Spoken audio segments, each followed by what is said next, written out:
O aroma de fritura barata e o barulho estrondoso da música pop ecoam nas esquinas de todo o país. A televisão, um oráculo onipresente, regurgita a mesma dieta diária. Placares de jogos, intrigas de celebridades recém-divorciadas e a análise superficial do último meme viral.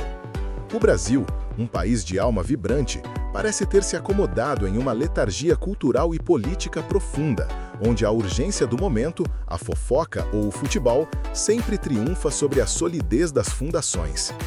E é justamente nessa distração coletiva, nesse sono induzido pelo entretenimento incessante, que a arquitetura da nossa república está sendo silenciosamente comprometida. Muitos de nós, dedicados ao trabalho árduo, à criação de nossos filhos e à manutenção da sanidade em um ambiente econômico hostil, olhamos para a política como um espetáculo distante, uma novela dramática, cujos personagens são ridículos, mas inofensivos. No entanto, a ameaça à democracia brasileira hoje não veste farda nem exige manchetes gritantes. Ela se manifesta de forma muito mais insidiosa. É o ruído suave da caneta assinando decretos na calada da noite, o sussurro de uma nova interpretação constitucional que redefine direitos fundamentais sem o devido debate legislativo, o peso invisível de regulamentações que asfixiam a iniciativa privada e a coragem de um cidadão comum em expressar sua opinião honesta. A premissa central de que a democracia se sustenta em três pilares igualmente fortes, legislativo, executivo e judiciário, tem sido tratada no Brasil como uma teoria acadêmica obsoleta. O que assistimos é o avanço coordenado e muitas vezes disfarçado de um ativismo que reescreve as regras do jogo, não através do voto ou da representação popular, mas pela imposição de uma elite ideológica entrincheirada em órgãos de poder. O cidadão que valoriza a liberdade individual, a responsabilidade pessoal e o livre mercado percebe com crescente angústia que o espaço para discordar, para empreender sem o jugo estatal e até mesmo para educar os filhos segundo seus valores está diminuindo drasticamente. O perigo real que se ignora não é a crise econômica cíclica ou a polarização partidária já saturada na mídia. O perigo é a erosão sistêmica dos princípios que garantem a liberdade, a segurança jurídica. Quando as leis deixam de ser um farol estável e passam a ser uma argila moldável ao sabor das conveniências do poder momentâneo, a democracia se transforma em um regime de arbítrio. A Constituição, que deveria ser a âncora que impede o navio do Estado de naufragar, está sendo usada como vela, impulsionando-o para onde convém a quem a interpreta, e não a quem a escreveu e legitimou. É fundamental que saiamos dessa letargia. Enquanto o país se debate em discussões laterais, temas de vital importância como o esfacelamento do devido processo legal, em nome de uma suposta segurança nacional, ou a criminalização sutil do pensamento divergente, passam despercebidos. Estamos trocando o dever cívico de vigilância pela passividade cômoda. E na história, a liberdade raramente é perdida em uma batalha grandiosa. Ela é entregue de bandeja, peça por peça, em troca de uma falsa promessa de ordem ou estabilidade. A jornada que proponho aqui é de análise fria e conservadora sobre estas tensões. Não se trata de alimentar o pânico, mas de iluminar as rachaduras na fundação. Vamos dissecar como e onde a centralização de poder está minando a soberania do indivíduo e da sociedade civil. E por que a volta aos princípios clássicos de subsidiariedade, mérito e limitação estatal é a única saída robusta para blindar nossa república contra a tirania do consenso obrigatório. O que está em jogo não é apenas um próximo ciclo eleitoral, mas a essência de quem somos, indivíduos livres ou súditos controlados por uma autoridade distante e não eleita. É chegada a hora de desligar o ruído da distração e focar no que realmente importa. As tensões que o Brasil ignora são as mais perigosas, porque são aquelas que atacam a alma da liberdade em silêncio. O cerne da questão reside na transferência sutil, mas constante, do poder da representação popular legítima, o Congresso, para estruturas que não prestam contas ao eleitor.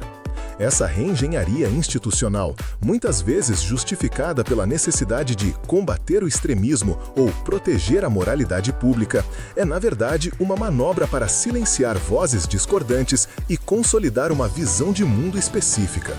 O empresário, o produtor rural, o profissional liberal Todos sentem o peso dessa burocracia ativista que se metamorfose em censura velada ou em expropriação legalizada de riqueza. O caminho para a restauração da sanidade política e econômica exige, acima de tudo, o reconhecimento dessas ameaças silenciosas e a coragem de confrontar a narrativa dominante que insiste em nos manter distraídos. A principal força que impulsiona esta erosão é a crescente judicialização da política. O judiciário, concebido como um árbitro neutro para aplicar a lei, tem assumido cada vez mais o papel de legislador e até mesmo de fiscalizador moral das opiniões públicas. Este fenômeno cria um ciclo vicioso.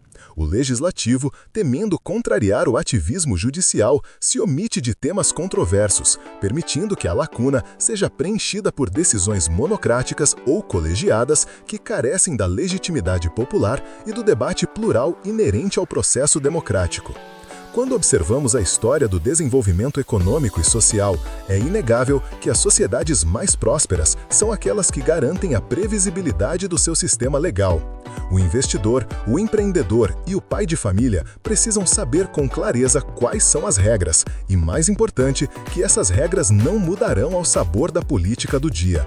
No Brasil, essa previsibilidade está em colapso.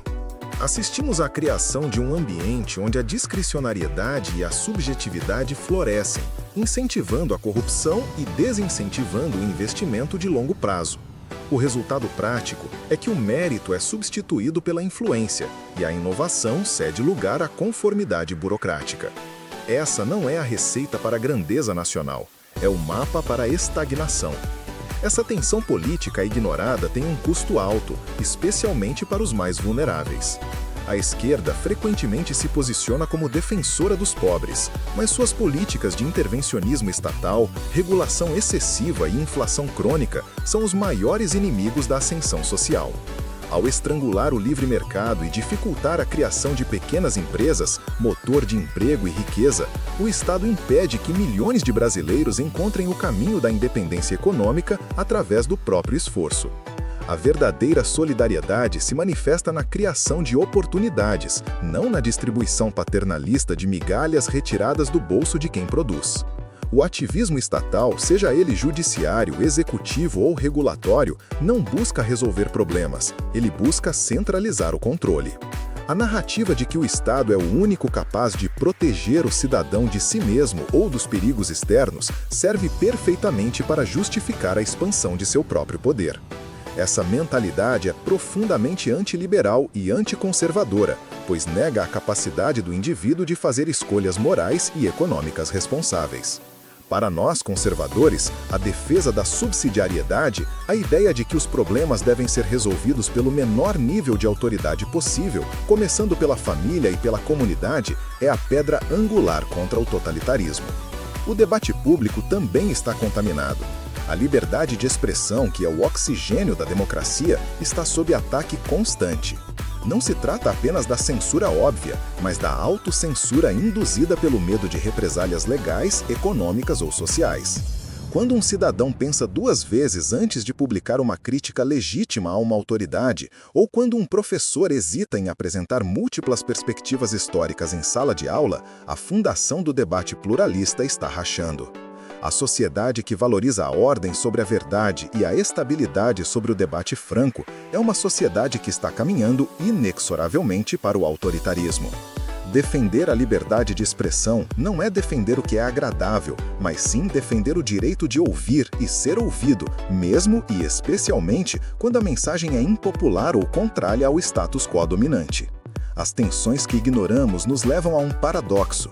Estamos exigindo cada vez mais proteção do Estado, enquanto este mesmo Estado se torna o principal predador de nossas liberdades e recursos. O antídoto para esta doença política não está em uma nova ideologia radical, mas sim no retorno firme e consciente aos princípios fundadores da civilização ocidental: a limitação do poder, o império da lei e não dos homens, e a primazia do indivíduo sobre a coletividade forçada. Para reverter essa tendência perigosa, precisamos primeiro de uma tomada de consciência radical. É preciso parar de tratar a política como entretenimento e começar a tratá-la como o guardião ou o algoz de nossos direitos mais básicos. O primeiro passo é deslegitimar a ideia de que o Poder Judiciário tem o direito de legislar a partir de seus gabinetes. O controle sobre as leis deve retornar, com urgência, à esfera que detém a legitimidade do voto popular. Se uma lei precisa ser alterada ou criada, que o seja pelo Congresso, após debate aberto e transparente, e não por canetadas que passam ao largo da vontade popular. Em segundo lugar, a defesa intransigente da liberdade econômica.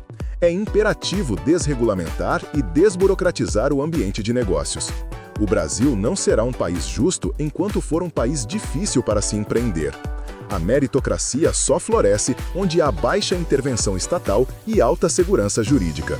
Cada nova taxa, cada nova licença, cada nova regra que restringe a livre troca é um prego no caixão da oportunidade para os mais pobres. Por fim, e talvez o mais crucial, é necessário que a sociedade civil se organize e exija o respeito inegociável à liberdade de expressão e de pensamento. Não podemos permitir que o medo silencie o debate. Devemos nos engajar em fóruns locais, nas redes sociais e, principalmente, em nossas comunidades, promovendo o diálogo respeitoso, mais firme, sobre os valores da liberdade. A verdade é um processo de descoberta e a censura, sob qualquer pretexto, é o inimigo declarado desse processo. O cenário atual exige de todos nós uma postura de vigilância constante. As tensões políticas que o Brasil ignora hoje são os grilhões que as gerações futuras terão que carregar amanhã. A responsabilidade é nossa. O retorno à sanidade passa pela defesa obstinada dos limites do poder e pela revalorização da fibra moral do indivíduo autônomo. O conservadorismo, em sua essência, é um projeto de preservação. A preservação da liberdade conquistada a duras penas contra a eterna tentação de se curvar à centralização e à tirania, seja ela aberta ou silenciosamente imposta. O desafio não é fácil, mas a liberdade nunca foi um presente. É uma conquista diária que exige coragem e, acima de tudo, atenção inabalável aos detalhes que a maioria prefere ignorar.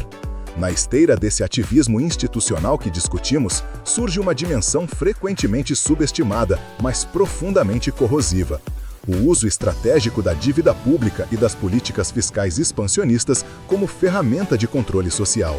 Observemos por um instante a ilusão de prosperidade artificialmente induzida. Enquanto a atenção se dispersa nos dramas midiáticos, o governo central, independentemente de quem ocupe o executivo, demonstra uma propensão quase irresistível a financiar programas sociais e estruturas burocráticas inchadas através do endividamento irresponsável. Isso cria uma base de dependência estatal que é mais forte do que qualquer ideologia explícita. O cidadão comum, ao ver parte de suas necessidades básicas, como moradia, saúde ou educação, atreladas a subsídios governamentais, transforma-se, gradualmente, de indivíduo autônomo em cliente do Estado. É fundamental entender que a expansão da dívida não é apenas um problema econômico, é uma questão moral e intergeracional. Cada real emprestado hoje representa um imposto não declarado sobre o trabalho e a inovação das gerações futuras. Ao invés de promover a poupança, o investimento produtivo e a responsabilidade fiscal, pilares de qualquer nação robusta, o sistema recompensa a prodigalidade e penaliza a parcimônia. Essa miopia econômica é, na verdade, uma tática política de curto prazo: comprar a paz social no presente, sacrificando a liberdade financeira do amanhã. O conservadorismo exige a verdade fiscal, que se viva dentro das próprias possibilidades, tanto na esfera familiar quanto na governamental. Ademais, a complexidade tributária brasileira atua como um desincentivo à transparência e um fomento à corrupção. Pensemos no empreendedor que gasta tempo precioso, energia mental e recursos financeiros significativos apenas para navegar no labirinto de impostos, contribuições e obrigações acessórias. Esse esforço não gera riqueza, apenas consome capital humano que poderia estar sendo dedicado à inovação ou à expansão de negócios. O sistema, intencionalmente ou não, favorece as grandes corporações com exércitos de advogados e contadores em detrimento do pequeno e médio empresário, que é o verdadeiro herói da geração de empregos. É nesse campo minado fiscal que a meritocracia tropeça e a desigualdade legalmente imposta se aprofunda. Outro ponto crucial é a maneira como essa dependência fiscal retroalimenta o gigantismo estatal e a necessidade de controle regulatório. Quanto mais recursos o Estado gerencia, maior se torna a tentação de ditar não apenas o que deve ser feito, mas como e por quem. O conservadorismo econômico argumenta que o poder segue o dinheiro. Ao permitir que a máquina pública se torne a principal alocadora de capital na sociedade, estamos, por definição, minando a eficiência do mercado e a descentralização das decisões. A mão invisível do mercado, guiada pela escolha individual de milhões de consumidores, é substituída pela mão pesada do burocrata, movida por interesses políticos e, não raras vezes, por agendas ideológicas específicas.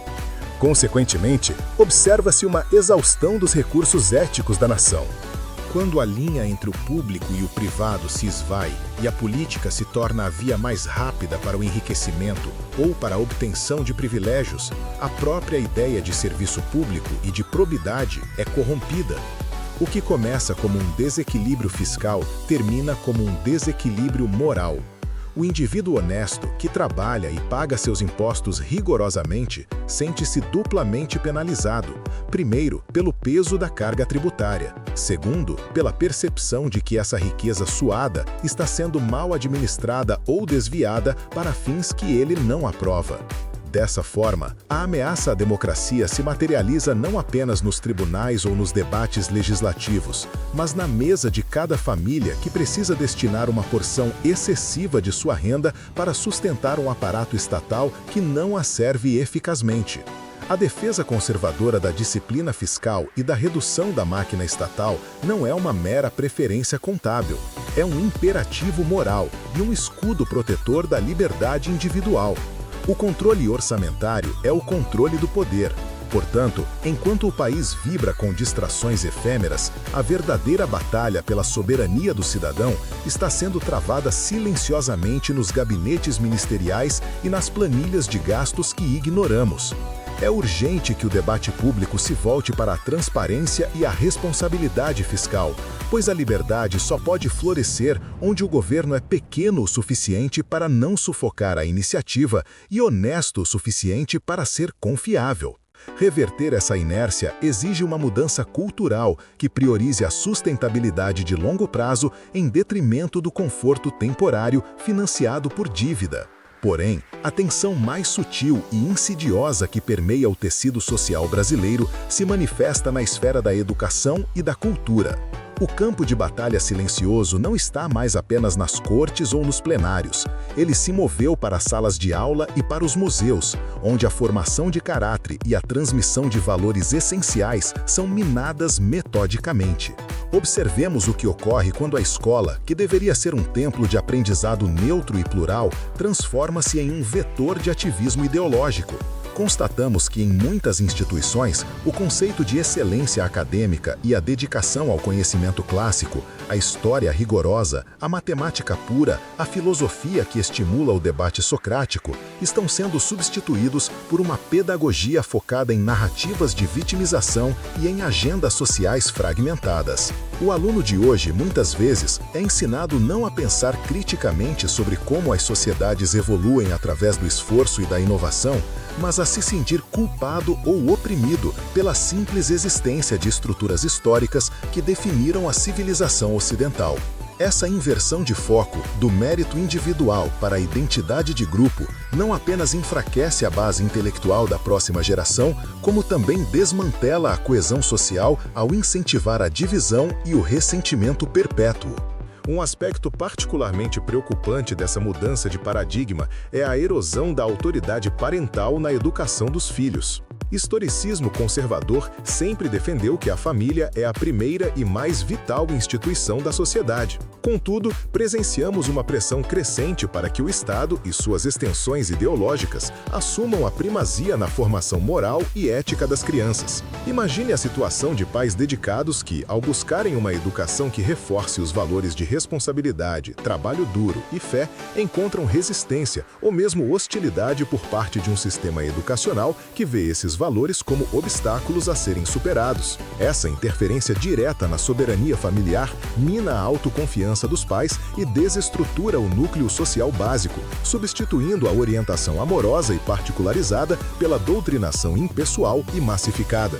Além disso, a esfera cultural, tradicionalmente um espaço de livre criação e expressão estética, tem sido crescentemente politizada. Antigamente, a arte visava o belo, o sublime ou a representação fiel da condição humana complexa. Agora, grande parte da produção cultural financiada ou amplamente promovida é avaliada primariamente por sua aderência a causas políticas específicas. O mérito artístico, a técnica e a profundidade emocional são secundarizados em favor da mensagem ideológica. Esse fenômeno não só empobrece o panorama cultural do país, como também estabelece um sutil, mas poderoso, filtro de conformidade.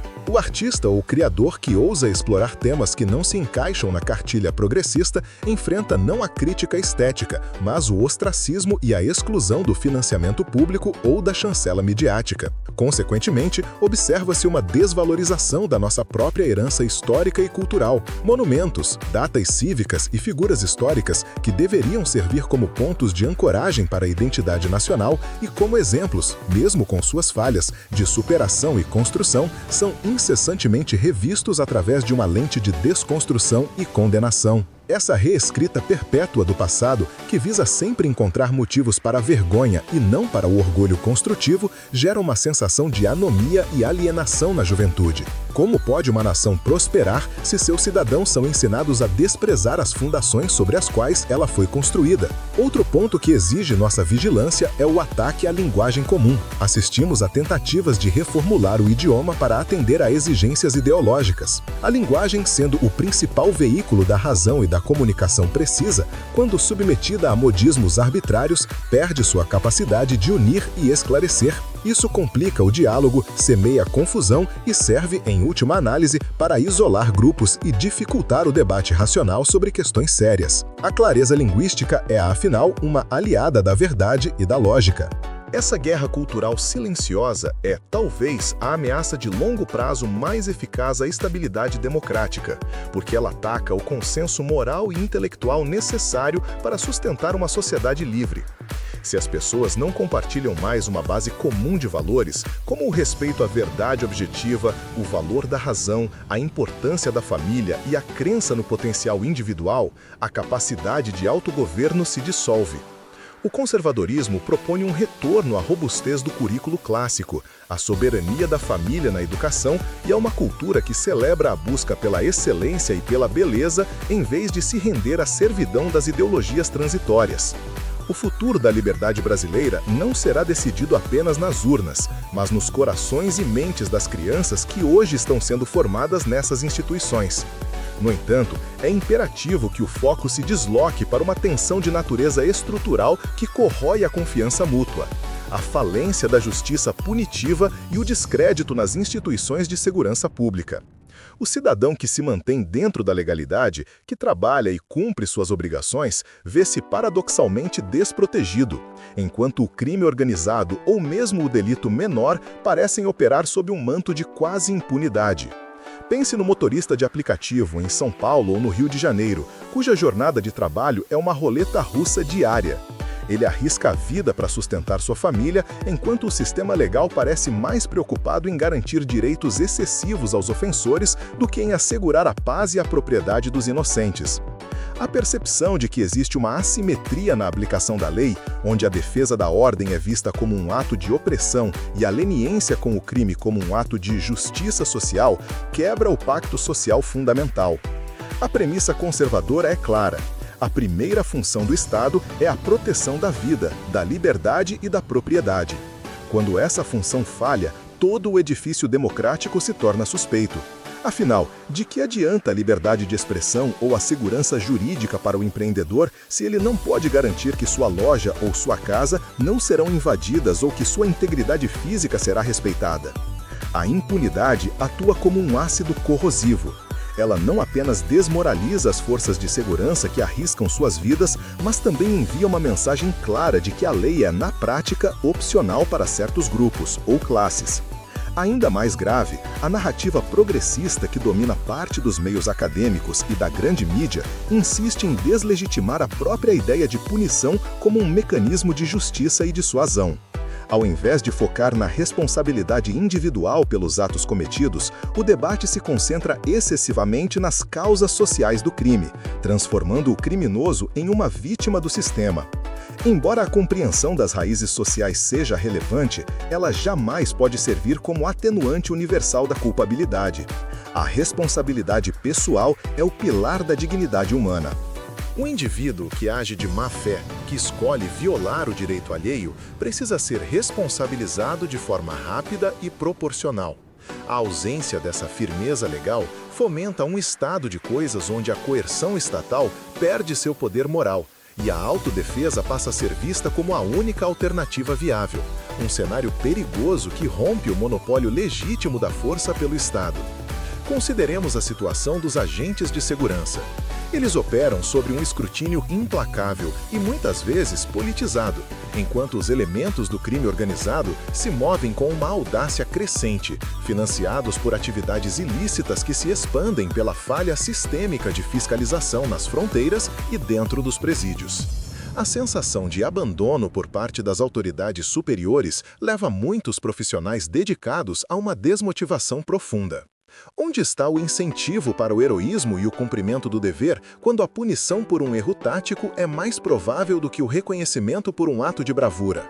Além disso, a ineficiência do sistema carcerário, que frequentemente se transforma em escolas de aprimoramento criminal, agrava o problema. O foco na ressocialização, embora nobre em teoria, é muitas vezes desvirtuado pela falta de infraestrutura, segurança e, crucialmente, pela ausência de um programa sério de trabalho e educação que vincule a reintegração à responsabilidade e ao mérito. O que temos na prática, é a reincidência como regra e não a exceção. Isso perpetua um ciclo de violência que consome recursos públicos e, mais tragicamente, vidas inocentes. Portanto, a demanda conservadora por uma justiça punitiva eficaz e imparcial não é um clamor por vingança, é um requisito fundamental para a manutenção da ordem social e, por extensão, da liberdade individual. O respeito à lei começa na certeza de que ela será aplicada, não importa quem seja o infrator ou a vítima. Enquanto o Brasil continuar a ignorar a necessidade de restaurar a credibilidade de suas forças de segurança e de seu sistema judiciário criminal, a sensação de insegurança continuará a ser o câncer que mina a confiança na República e impulsiona a desilusão cívica. O cidadão precisa ter certeza de que o Estado existe para defendê-lo. Quando essa convicção desaparece, a lealdade ao sistema também se esvai, abrindo perigosamente a porta para soluções extremas e não democráticas. Recuperar a ordem é o primeiro passo para resgatar a legitimidade da autoridade. A reflexão que se impõe após traçarmos o mapa das tensões que silenciosamente reconfiguram nossa paisagem cívica transcende a mera catalogação de eventos. Não se trata apenas de constatar o avanço de uma canetada sobre a prerrogativa legislativa, nem de mensurar o fardo da dívida que sufoca a inovação. O que realmente nos deve deter é a percepção do efeito cascata que essas forças conjugadas produzem. Cada desequilíbrio, seja a insegurança legal que afugenta o capital, a ausência de ordem que fragiliza o convívio ou a filtragem ideológica que restringe o conhecimento, não opera no vácuo. Ele se soma aos demais, amplificando o nível de risco sistêmico que o país teima em negligenciar. O que se desenha diante de nós é a lenta, mas implacável substituição da autogestão individual pela tutela estatal abrangente. O alicerce da República, concebido para ser uma estrutura de granito assentada na lei clara e na responsabilidade fiscal, começa a se desintegrar sob o peso das interpretações voláteis e do financiamento insustentável de promessas. O indivíduo, que deveria ser o soberano de seu destino, livre para criar riqueza, educar seus filhos e expressar suas convicções, descobre-se preso em uma rede de regulamentações e vigilância ideológica tão densa que a própria liberdade se torna um exercício de conformidade. A segurança jurídica, o oxigênio da prosperidade e da paz. Cada desequilíbrio, seja a insegurança legal que afugenta o capital, a ausência de ordem que fragiliza o convívio ou a filtragem ideológica que restringe o conhecimento, não opera no vácuo. Ele se soma aos demais, amplificando o nível de risco sistêmico que o país teima em negligenciar. O que se desenha diante de nós é a lenta, mas implacável, substituição da autogestão individual pela tutela estatal abrangente. O alicerce da República, concebido para ser uma estrutura de granito assentada na lei clara e na responsabilidade fiscal, começa a se desintegrar sob o peso das interpretações voláteis e do financiamento insustentável de promessas. O indivíduo, que deveria ser o soberano de seu destino, livre para criar riqueza, educar seus filhos e expressar suas convicções, descobre-se preso em uma rede de regulamentações e vigilância ideológica tão densa que a própria liberdade se torna um exercício de conformidade. A segurança jurídica, o oxigênio da prosperidade e da paz social está rarefeita. Seu lugar está sendo ocupado por um medo sutil, mas constante, que desincentiva a franqueza e a iniciativa. Essa convergência de forças tem um impacto particularmente destrutivo na esfera intelectual e moral. Se a fonte do saber, a escola, a mídia, a esfera de debate público, está contaminada por um filtro que exige alinhamento em troca de aceitação, o pensamento independente é o primeiro a ser sacrificado. Não se trata mais da mera discordância política entre visões de mundo diferentes. É a imposição de uma ortodoxia que deslegitima a própria busca pela verdade objetiva e o respeito pela herança cultural que nos define. Estamos à deriva, como um navio com a bússola adulterada, onde a direção é ditada não pelas estrelas da razão ou pelos ventos da experiência, mas pelos humores da autoridade dominante e seus amplificadores. A ordem social não se mantém pela força bruta, mas pelo consenso moral e pela crença compartilhada em regras justas. Quando a justiça se torna seletiva e a verdade maleável, o senso de comunidade se fragmenta e o individualismo responsável cede espaço ao tribalismo ressentido. Refletindo sobre essa jornada até aqui, percebemos que o custo da distração não é apenas o empobrecimento material, mas o enfraquecimento da nossa fibra cívica. O Brasil está trocando a solidez da tradição e o rigor da lei pela conveniência do momento, e o entusiasmo pelo efêmero sufoca a reflexão sobre o duradouro. A erosão das nossas instituições não é um evento catastrófico repentino, mas sim o ruído constante e ignorado das engrenagens moendo lentamente os pilares da República, um som abafado pela algazarra dos jogos e das polêmicas vazias. Reconhecer esse padrão, o movimento coordenado que retira o poder da mão do cidadão eleitor e o concentra em órgãos não representativos, é o primeiro passo para sair da hipnose coletiva. Essa é a verdadeira crise que o ruído das distrações populares oculta. Não é uma crise de escassez de recursos, mas uma crise de escassez de coragem cívica e clareza de propósito. O que estamos observando não são meros desvios de rota, mas uma redefinição fundamental do papel do Estado em relação à pessoa. Se não reagirmos a essa progressão lógica, o ciclo se fechará, transformando as liberdades que hoje damos como garantidas em meras concessões sujeitas à revogação. Chegamos assim ao ponto em que toda análise deve culminar: a urgente necessidade de resgatar o senso de proporção e a fibra moral da República, antes que o custo da desatenção se torne irremediável.